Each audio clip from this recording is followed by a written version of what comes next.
Hello viewers, কেমন আছেন সবাই? আশা করি অনেক অনেক ভালো আছেন। আজকের সেশনে আমরা জানবো ভলিউম সিগন্যাল ক্যান্ডেলগুলো কি কি, কোন কোন ক্যান্ডেল স্টিকগুলোকে আমরা ভলিউম সিগন্যাল ক্যান্ডেল স্টিক হিসেবে আমরা নিব। ওকে, সো প্রিভিয়াস লেসনে আমরা জেনেছি যে আমরা কোন মার্কেট নেব এবং কোন মার্কেটে কোন ক্যান্ডেল স্টিকগুলা নেব। সো এটা আমরা আগের সেশনে জেনেছি। আমি আবারও এখানে একটু ড্র করে দিচ্ছি, তাহলে বিষয়গুলো বুঝতে খুব বেশি সুবিধা হবে। ওকে, এখান থেকে যখন মার্কেট আপে যাবে তখন বায়ার্সরা খুবই স্ট্রং, সেলার্সরা অবশ্যই উইক থাকবে। সো এটা এই এরিয়াটাতে আমরা সিগন্যাল ক্যান্ডেলস্টিকগুলো খুঁজবো।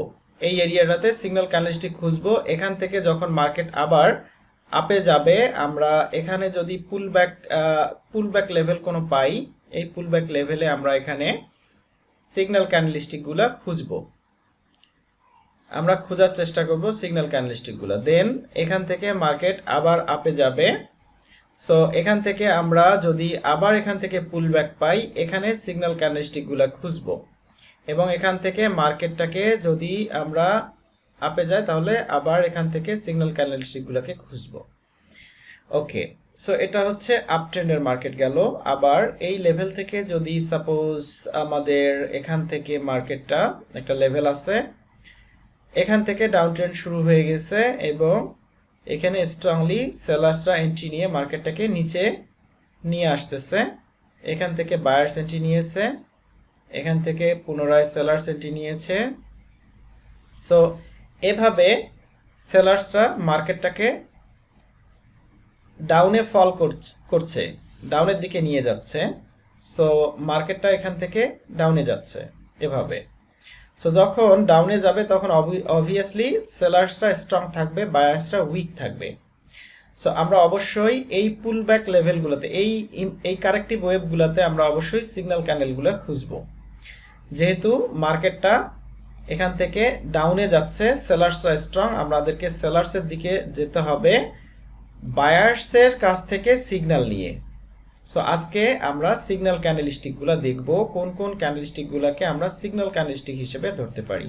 ওকে, সো আমি প্রথমে আপ ট্রেন্ডের কথা যদি চিন্তা করি, তাহলে আপ ট্রেন্ড মার্কেটে অবশ্যই বায়ার্সরা স্ট্রং, সেলার্সরা উইক।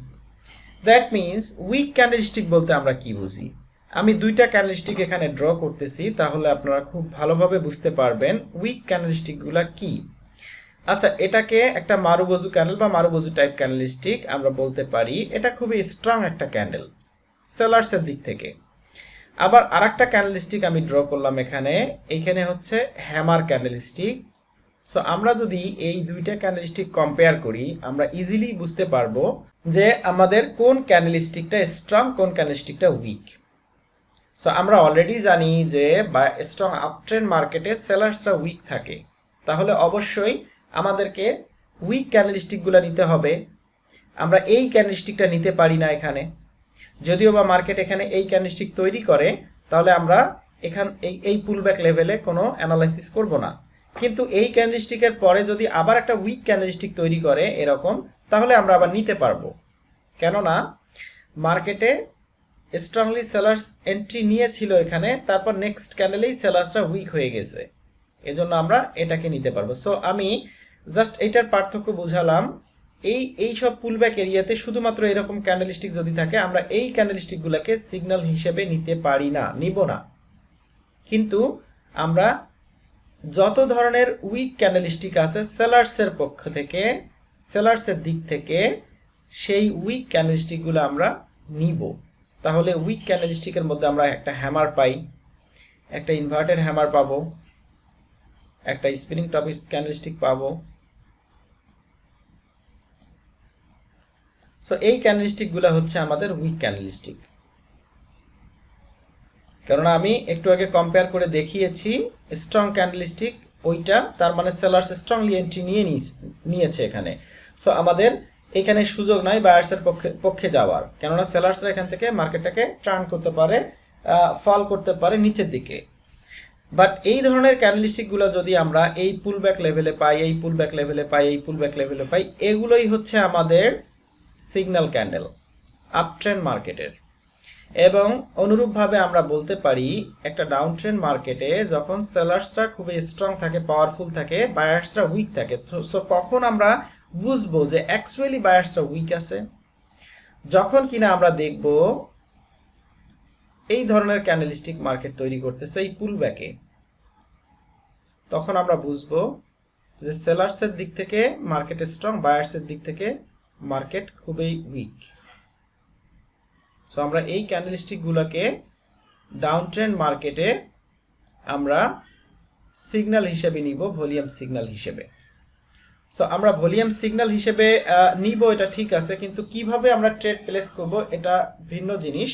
জাস্ট আমরা বোঝার চেষ্টা করি যে এইখানে যদি হঠাৎ একটা আমরা লেভেল পাই, সো এখান থেকে মার্কেট এখানে আসছে, এটা একটা লেভেল পেয়েছি, সাপোর্ট লেভেল পেয়েছি, যেখান থেকে মার্কেট খুব স্ট্রংলি আপে গেছে কয়েকবার প্রিভিয়াসলি।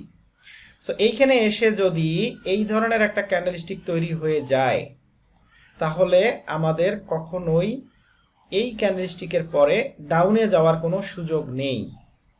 কেননা আমরা অলরেডি একটা বায়ার্স এন্ট্রি পয়েন্ট এরিয়াতে এসে সেলার্স হিট করার পরে এখানে একটা বায়ার্স স্ট্রংলি এন্ট্রি নিয়ে নিয়েছে। সো আমাদের এখানে আর কোনো সুযোগ নাই ডাউনে যাওয়ার, কেননা মার্কেট এখান থেকে আপে চলে যেতে পারে, সম্ভাবনা আছে। তাই এটা আমাদের কোনো সিগন্যাল হতে পারে না, এটা আমরা সিগন্যাল হিসেবে নিব না। কিন্তু আমরা যদি দেখি সেলার্সরা খুবই স্ট্রং এবং বায়ার্সরা খুবই উইক আছে এইখানে, তাহলে এই উইক বায়ার্সরা এই সেলার্সের যে ফোর্স আছে এই ফোর্সটাকে ঠেকানোর শক্তি এরা রাখে না। একটা বা দুটো ক্যান্ডেলস্টিকের পরে মার্কেট আবার নিচের দিকে ফল করবে এবং next support, extreme support level পর্যন্ত, এটা স্ট্রং সাপোর্ট লেভেল পর্যন্ত মার্কেটটা কন্টিনিউ হওয়ার সম্ভাবনাটা অনেক বেশি থাকে। এজন্য আমাদেরকে এই ক্যান্ডেলস্টিকগুলা সিগন্যাল ক্যান্ডেলস্টিক হিসেবে আমাদেরকে নিতে হবে। এবং আমরা যদি এইখানে আরেকটা বিষয় বোঝার চেষ্টা করি, এইখানে যদি আমরা একটা লেভেল পাই, স্ট্রং লেভেল পাই, স্ট্রং লেভেল পাওয়ার পরে যদি স্ট্রংলি মার্কেটটা আপে যায়, গিয়ে যদি স্ট্রংলি এখান থেকে আপে গেল, গিয়ে যদি আরেকটা ক্যান্ডেলস্টিক ঠিক এরকম তৈরি করে, যেটার আপে এরকম উইকস আছে, লোয়ে এরকম উইকস আছে। সো এখানে বোঝার চেষ্টা করেন, এই বিষয়টা খুবই ইম্পর্টেন্ট। এখানে একটা ক্যান্ডেলস্টিক এইভাবে ডাউনে চলে আসার পরে এইখানে আর একটা ক্যান্ডেলস্টিক মার্কেট তৈরি করলো এরকম, যেটার আপে হালকা রিজেকশন আছে, ডাউনেও হালকা রিজেকশন আছে।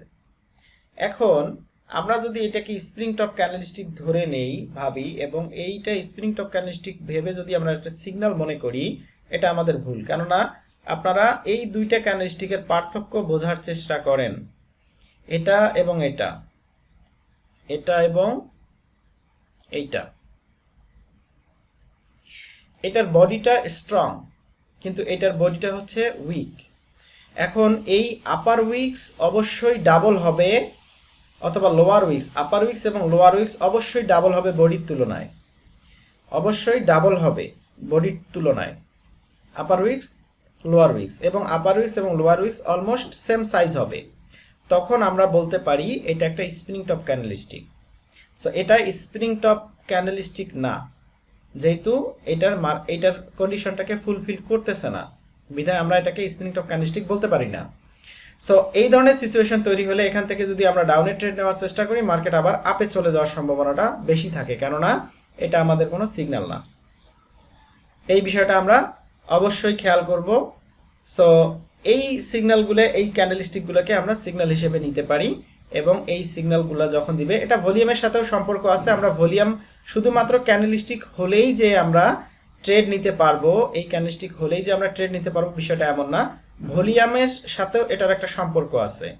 সো ভলিউমের সাথে কি সম্পর্ক আছে এটা আমরা পরবর্তীতে দেখে নিব, আমি পরবর্তীতে এটা আলোচনা করব, এবং কিভাবে আমরা এটাকে বেস করে, এটা এই ক্যান্ডেলস্টিকের উপর বেস করে এবং ভলিউমের সাথে ম্যাচিং করে, যদি ভলিউম ম্যাচ করে ক্যান্ডেলস্টিকের এই সিগন্যাল ক্যান্ডেলের সাথে, তবেই আমরা একটা পদ্ধতি অনুযায়ী আমরা ট্রেড প্লেস করব। আমরা ডিরেক্টলি কোনো ট্রেড প্লেস করব না এখানে। সো আশা করি সকলেই বুঝতে পেরেছেন। ধন্যবাদ।